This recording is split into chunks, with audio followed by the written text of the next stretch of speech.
رمضان المبارک کا مہینہ، ختم قرآن مجید کی مجلس، شب قدر کی رات اور غالباً رمضان المبارک کی آخری رات،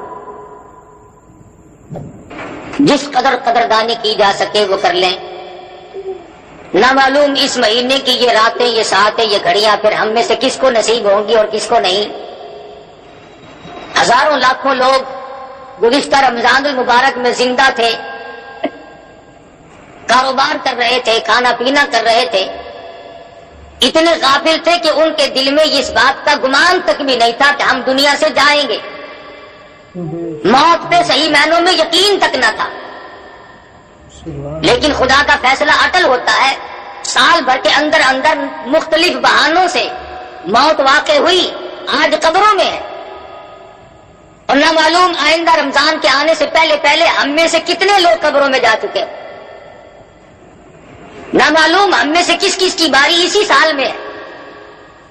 یہ ساری چیزیں اگر ہم تصور کر کے، دھیان کر کے اللہ تبارک و تعالیٰ کے حضور میں گریہ زاری کریں، عاجزی اور انکساری کریں، تو اس حدیث کے موجب بن سکتے ہیں۔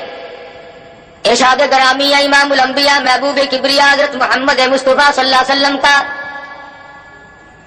فرماتے ہیں کہ اللہ پاک آخری رمضان کی رات میں فرشتوں کو جمع کر کے فرماتے ہیں، اے فرشتوں، ان لوگوں نے روزے بھی رکھے، تراویح بھی پڑھی، قرآن مجید کی تلاوت بھی کی، اب ان کو کیا ملنا چاہیے؟ فرشتے السلام علیکم دوستو آپ کے لیے بیان لے کر آیا محمد قاری حنیف کا، اللہ تعالی حضرت کی مغفرت فرمائے، آمین۔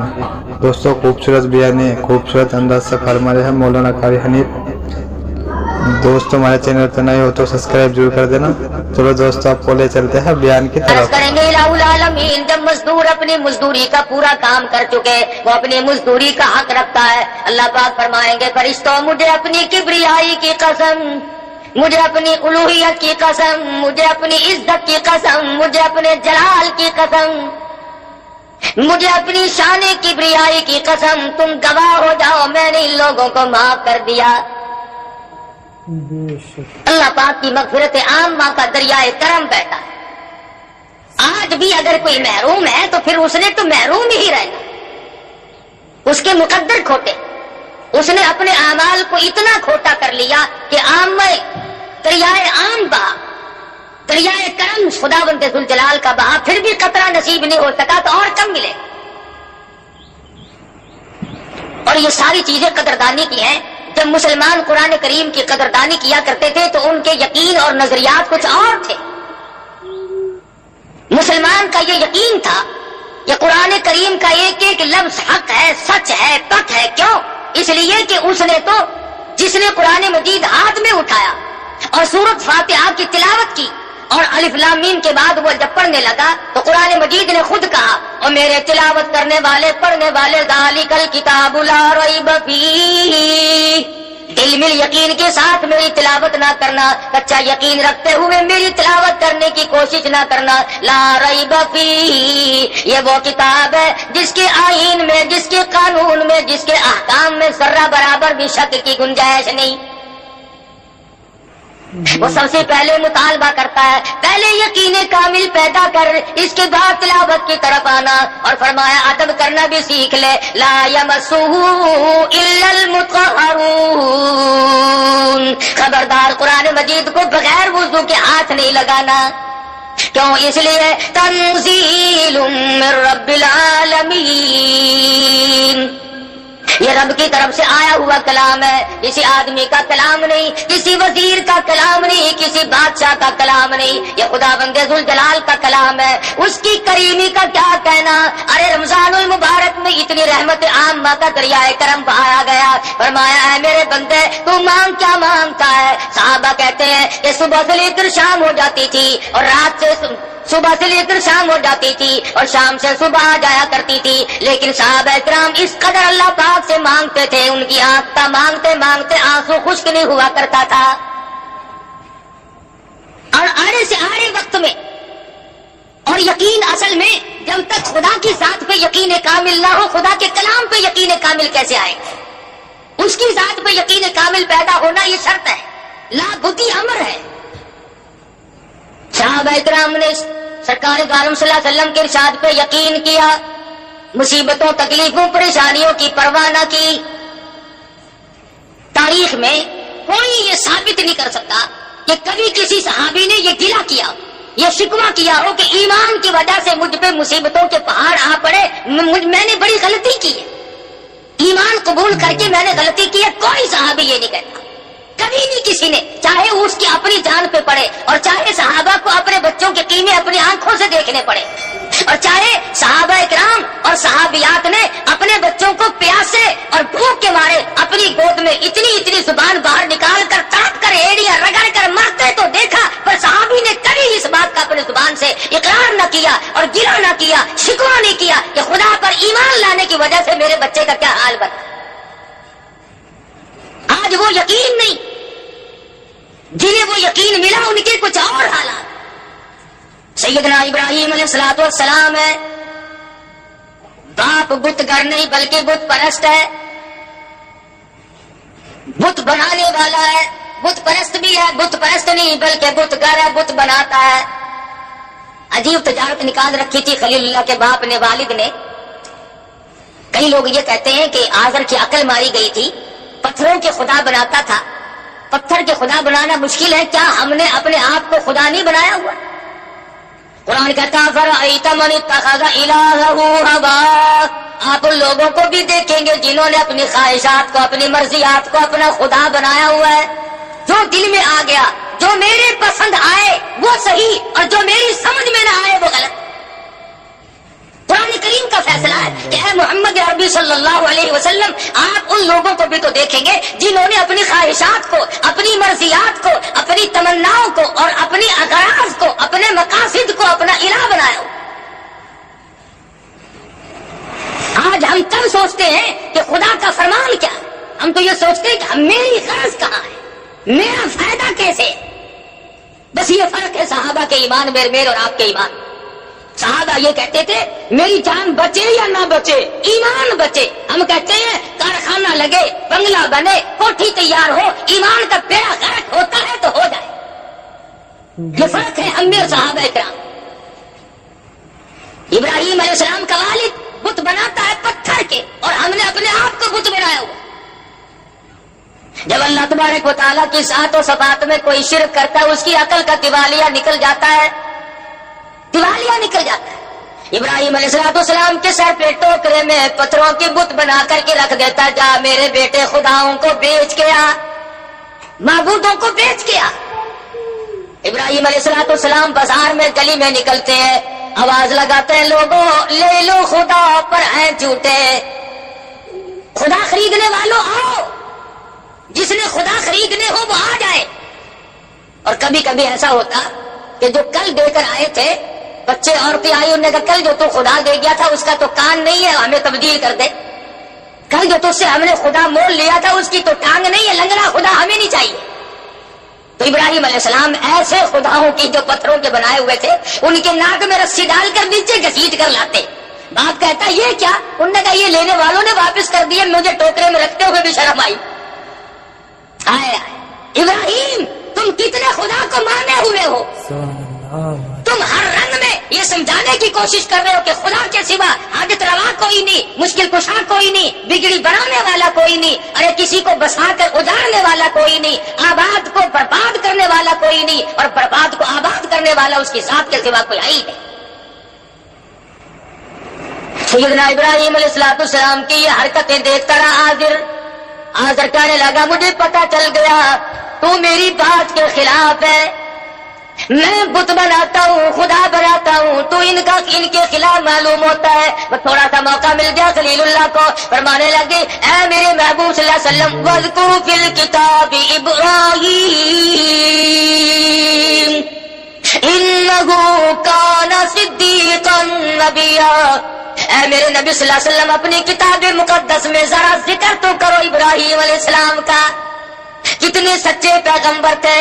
انہوں نے اپنے باپ سے کہا اذ قال لأبیہ یا ابتی لم تعبد ما لا يسمع ولا يبصر ولا يغنی عنک شیئا.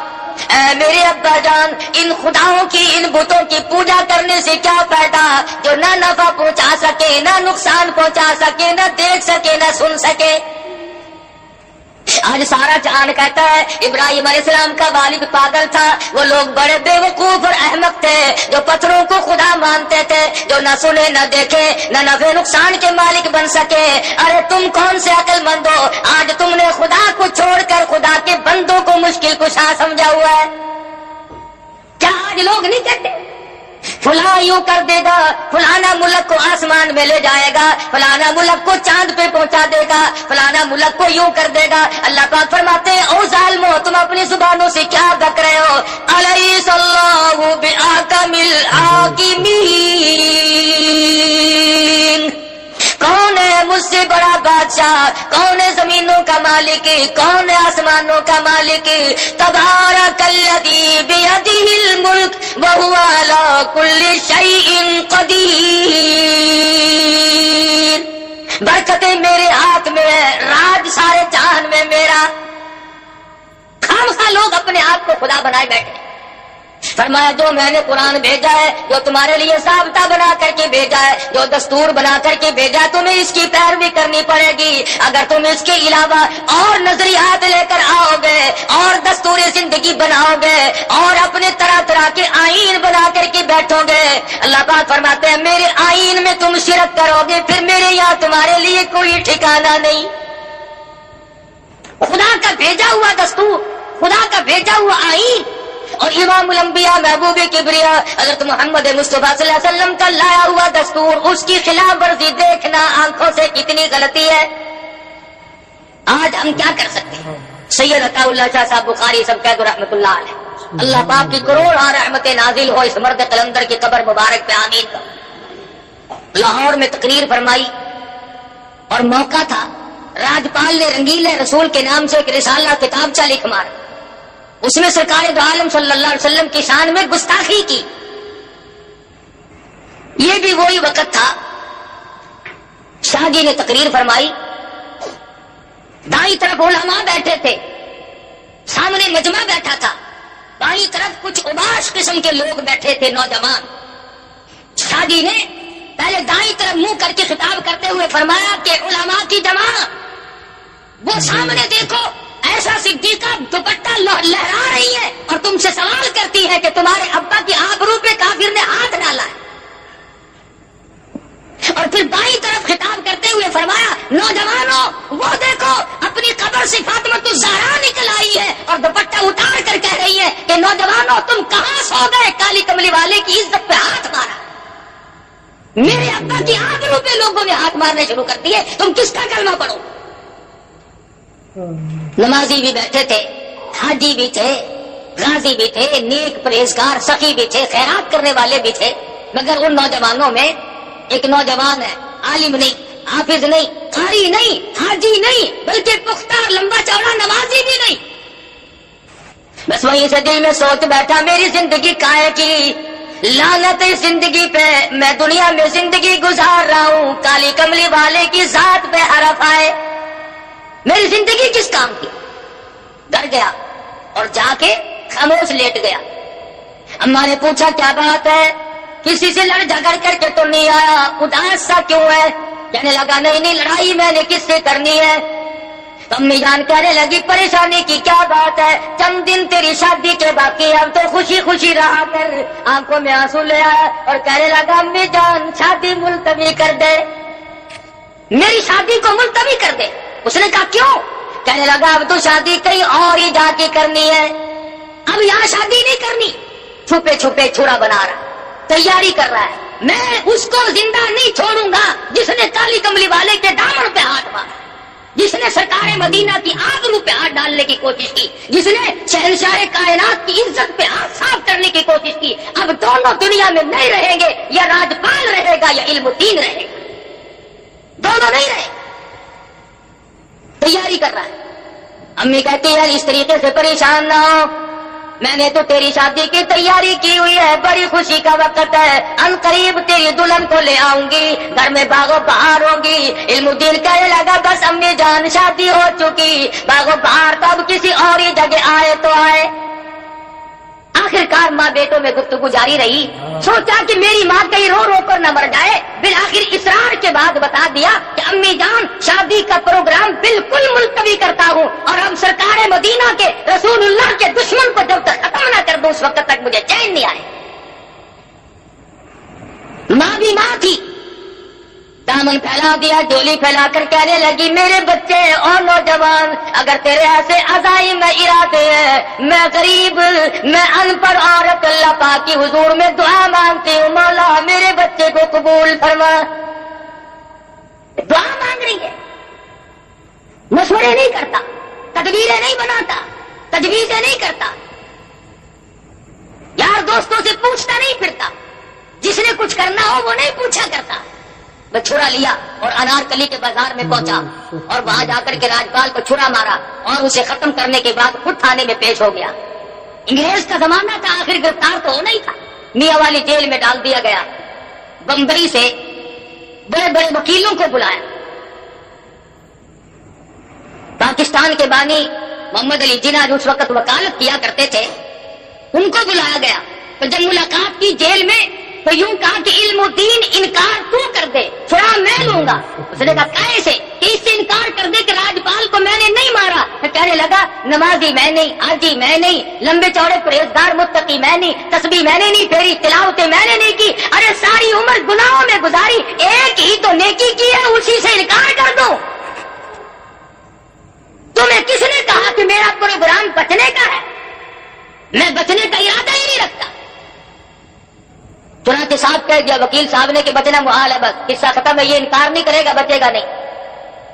چنانچہ سزائے موت آخر ہوئی۔ مولانا قاضی احسان احمد شجابادی سب قید رحمۃ اللہ علیہ فرماتے تھے کہ جس وقت جیل میں ملاقات کرنے گئے تو جیل کے سپرنٹینڈنٹ نے بتلایا کہ رات کو علم الدین کی کوٹڑی سے ایسے نور کی روشنی نکلتی ہے آسمان تک بلند ہو جاتی۔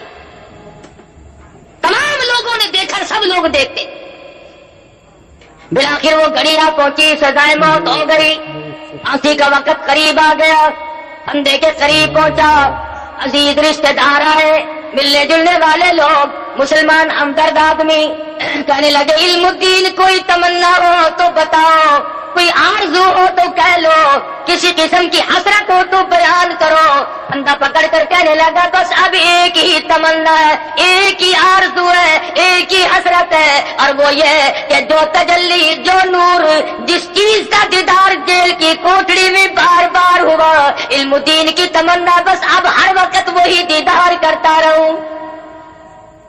علم الدین تو دنیا میں اب نہیں رہے گا، تیرا آخری وقت آ پہنچا، بندہ تیرے سامنے پھانسی کا موجود ہے۔ تم کے کہنے لگا لوگوں تمہاری نظروں میں یہ موت کا پھندا ہے، میری نظروں میں محبوب کو ملنے کا دروازہ ہے۔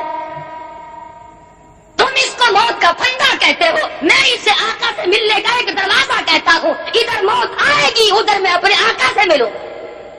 مجھے بڑی خوشی ہے، میں غم میں جان ختم نہیں دے رہا، بس یقین بیٹھ جو گیا۔ دیکھا دنیا میں کہ دنیا کے سامنے کیا ہوا، اور صحابہ کرام کا تو کیا کہنا کہ انہوں نے اپنے اپنے وقت میں اور اپنے اپنے انداز میں اللہ تبارک و تعالیٰ کے ایک ایک حکم پہ جان کی بازی لگائی۔ توحید باری تعالیٰ صحابہ کرام جب بیان کرتے تھے، اپنے ایمان کا اعلان کرتے تھے تو سارے کافر دشمن ہو جاتے تھے، اپنے بھی پرائے، یاریاں ٹوٹتی تھی، رشتہ داریاں ٹوٹتی تھی، عزیز و اقارب الگ ہوتے تھے، مقام جاتا تھا، حتیٰ کہ وطن کو بھی خیر بات کہنا پڑا صحابہ کرام۔ اور دوسری طرف ان کو تمام چیزیں یوں میسر تھی۔ حضرت زید بن حارث سب قید رضی اللہ تعالیٰ غلام ہیں، بکتے بکتے حضور صلی اللہ علیہ وسلم کے پاس پہنچے، حضور نے خرید لیا۔ والد کو پتا چلا کہ میرا بیٹا مکے میں ہے، تلاش کرتے کرتے حضور کے پاس آ پہنچا۔ حضور نے فرمایا میں نے تجھے آزاد کر دیا، تو اپنے باپ کے ساتھ جا سکتا ہے۔ زید بن حارث کھڑے ہو کر کے کہنے لگے میں اپنے باپ کے ساتھ تو تب جاؤں جب مجھے سرکار مدینہ جیسا شفیق باپ کہیں اور ملتا۔ کس قدر سرکار عالم صلی اللہ علیہ وسلم کی رحمانہ اور قریب آنا زندگی ہے کہ صحابہ کرام کو یوں کر الوداع کر دیا. لیکن ظالموں نے، دشمنان دین نے سرکار دو عالم صلی اللہ علیہ وسلم کو بھی نہیں بخشا. رات دن پروگرام بناتے تھے، ہر وقت تجویزیں لگاتے تھے، کون سی صورت ہے ان کو ختم کرنے کی، کیا طریقہ کار ہو سکتا ہے. چنانچہ ایک روز پروگرام بنایا کہ بھائی سارے اکٹھے ہو کر ابو طالب کے پاس چلو، پھر کوئی بات بنے گی. غلط کار لوگ رات دن تجویزیں ہی بنایا کرتے ہیں. اکٹھے ہو کر کے آ گئے ابو طالب کے پاس اور آ کر کے کہنے لگے ابو طالب تیرے بڑھاپے کا لحاظ ہے، تو مکے کا سردار ہے، بڑا معزز آدمی ہے، ورنہ اس نبی کو تو نعوذ باللہ ہم نے کبھی سے اڑا دیا ہوتا. ہم کوئی تھوڑے، توبہ، ہماری طاقت کا کوئی اندازہ کر سکتا ہے؟ تیری سرداری کا لحاظ ہے، تیرے بڑھاپے کا لحاظ. ابو طالب کہنے لگا کیا بات، تمہیں کیا تکلیف پہنچی؟ لگا یہ تمہارا بھتیجا ہمیں ہر وقت گالیاں نکالتا ہے، ہر وقت ہمیں گالیاں دیتا ہے تمہارا بھتیجا. ابو طالب نے حضور انور سب کہہ دو صلی اللہ علیہ وسلم کی ذات اقدس کو بلوا پھینکا. حضور تشریف لے آئے. ابو طالب کہنے لگے او میرے یتیم بھتیجے، یہ مکے کے لوگ شکایت کرتے ہیں، کہتے ہیں تیرا بھتیجا گالیاں نکالتا ہے. حضور صلی اللہ علیہ وسلم نے فرمایا چچا جان ساری عمر میں کبھی بھی کسی کو کسی حال میں بھی گالی نہیں دی. پتھر میں نے کھائے، مار میں نے کھائی، رات دن ان کی مار سہتا ہوں، میں نے تو کبھی گالی تو کیا بد دعا بھی نہیں دی. مکی کا کون سا چوک ہے جس میں انہوں نے مجھے نہیں مارا؟ کون سی وہ جگہ ہے؟ صحابی کہتا ہے امام الانبیاء محبوب کبریا حضرت محمد مصطفیٰ صلی اللہ علیہ وسلم مکے کے چوک میں کھڑے ہو کر لوگوں کو قرآن مجید سنا رہے ہیں. میں اس وقت تک مسلمان بھی نہیں تھا. میں نے دیکھا چاروں طرف کافروں کا مجمع لگا ہوا ہے، کوئی پتھر مار رہا ہے، کوئی اینٹ مارتا ہے، کوئی روڑے مارتا ہے، کوئی ہڈی مارتا ہے، پھینک کر چاروں طرف سے مار پڑ رہی ہے. اور سرکار مدینہ بلا تعمل قرآن مجید کی تلاوت فرما رہے ہیں، زخموں سے خون کے فوارے چھوٹ رہے ہیں. ایک عورت نے کوٹھے پہ سے آواز دی اے زینب تم کہاں چلی گئی؟ تمہارے ابا کو لوگوں نے لولوان کر دیا. حضرت زینب اپنے گھر سے نکلی رضی اللہ تعالیٰ نہ پانی کا پیالہ لے کر. زینب کی آنکھوں نے دیکھا سرکار مدینہ کا تمام جسم زخمی ہے، لہو میں کپڑے بھی تربتر ہے، شرابور ہے. بیٹی اپنے باپ کو لپٹ گئی، ابا جان گھر چلو، یہ لوگ کیوں مارتے ہیں؟ کیا وجہ ہے؟ مار کیوں پڑی؟ کیا ہوا؟ آپ تو کسی کا مال نہیں چھینتے، ادھار لے کر واپس کرتے ہو، محافظت کرتے ہو، سب کی عزت کرتے ہو، صلہ رحمی فرماتے ہو، آپ کو لوگ کیوں مارتے ہیں؟ فرمایا بیٹی تجھے معلوم نہیں، میں ان تمام لوگوں کو یہ کہتا ہوں ساری کائنات کا مالک وہ ایک خدا ہے، اس پر یہ برف پھیرتا ہوں، اس کی یہ وجہ ہے ان سب کے ناراض ہو. میں خدا کا قرآن سناتا ہوں، اللہ کی توحید کا پیغام ان تک پہنچاتا ہوں. مورخین نے لکھا ہے حضرت زینب نے پانی کا پیالہ پیش کر دیا، سرکار مدینہ صلی اللہ علیہ وسلم نے منہ مبارک میں لے کر کلی جو کی تو منہ سے لہو آئے. وہ مار صحیح ہے کالی کملی والے نے، خدا کی قسم حضور فرماتے ہیں بخاری شریف میں حدیث موجود ہے کہ اللہ کی راہ میں جتنی میں نے مار کھائی اس زمین کے اوپر اس آسمان کے نیچے اتنی کسی نے مار نہیں. اور بلکہ ایک مقام پہ آتا ہے یوں فرمایا کہ اور تو اور رہے، غیر تو غیر رہے. میری پیدائش کے وقت میں جس چچا نے مٹھائی بانٹی تھی، جس نے باندیا اور غلام آزاد کیے تھے، میرے بدن پہ میرے جسم پہ ایسی جگہ نہیں جہاں پہ سگے چچے کے ہاتھ کا پتھر نہ لگا. کوئی مذاق ہے؟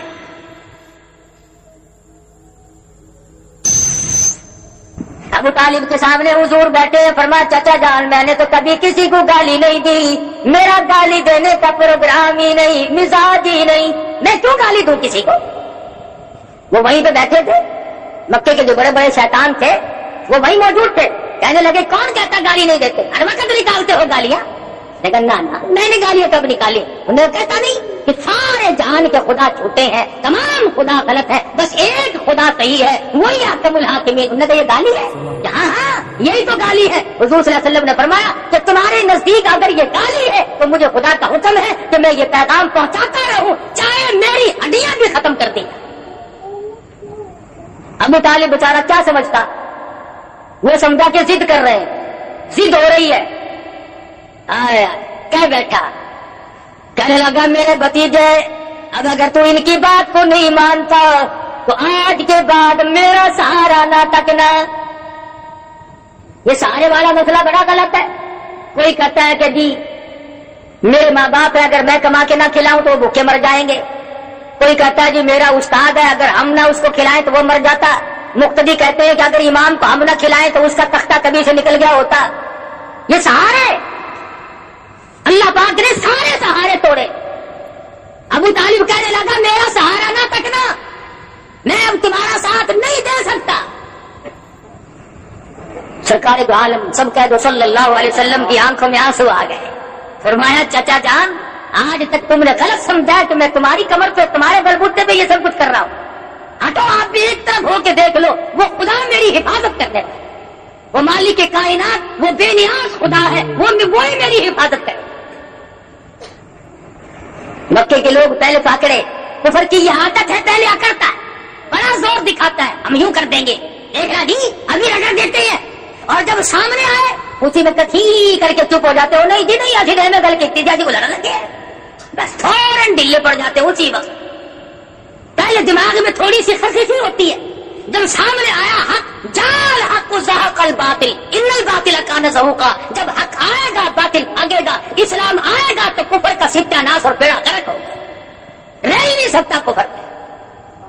اور مجھے افسوس ہے کہ آج کی دنیا میں تمہارے پاس 6666 قرآن کی آیات موجود ہیں، ارے 8 لاکھ سے زیادہ پیغمبر کے ارشادات کا ذخیرہ موجود ہے، 1,29,000 صحابہ کرام کے قول و افعال اور عمل موجود ہے، اور بڑے بڑے بزرگ اور ائمہ کی زندگی موجود ہے۔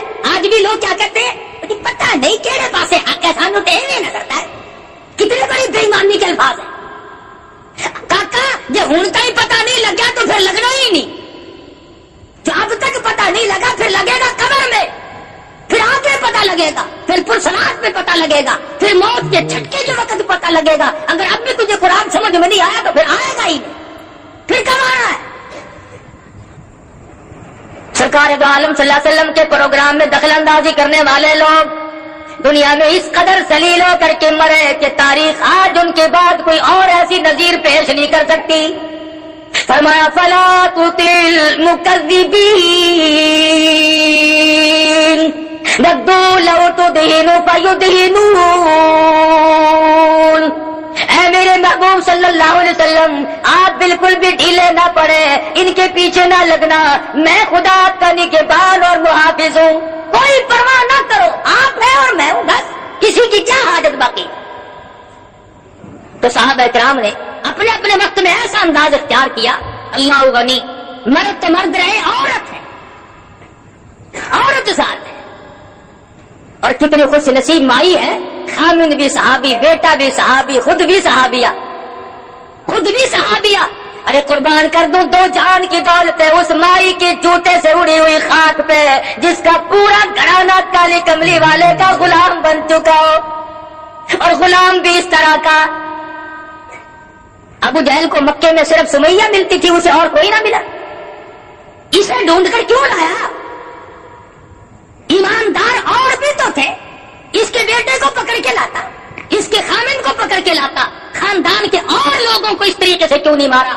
اس لیے کہ بیٹا جوان تھا، خامند بھی طاقتور تھا، اور لوگوں کی جانوں میں جان تھی۔ ابو جہل مکے کا بدماش تھا، کہنے لگا کمزور کو مارنا آسان ہے، کمزور کو مارنا آسان ہے۔ سمیہ اس قدر بڑھیپا طے کر چکی تھی، گردن ہلتی تھی، زبان تتراتی تھی، ہاتھ حرکت کرتے تھے، گردن میں ہاتھ پاؤں میں ریشہ آ چکا تھا، لیکن خدا بند ذوالجلال کا دیا ہوا ایمان اور نبی کا عطا کردہ کلمہ اور اللہ کی توحید کو سمیہ نے اپنی رگوں میں ایسا بسایا تھا کہ زمین و آسمان ہل سکتے ہیں پر آسمان کے سمیہ کے ایمان میں فرق نہیں آ سکتا، اتنا مضبوط ایمان تھا۔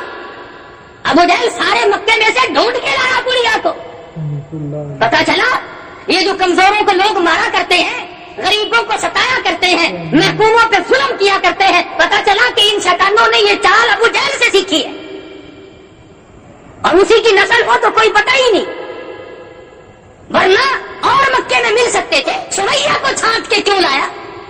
اس لیے کہ یہ بوڑھی ہے، کمزور ہے، ڈر جائے گی،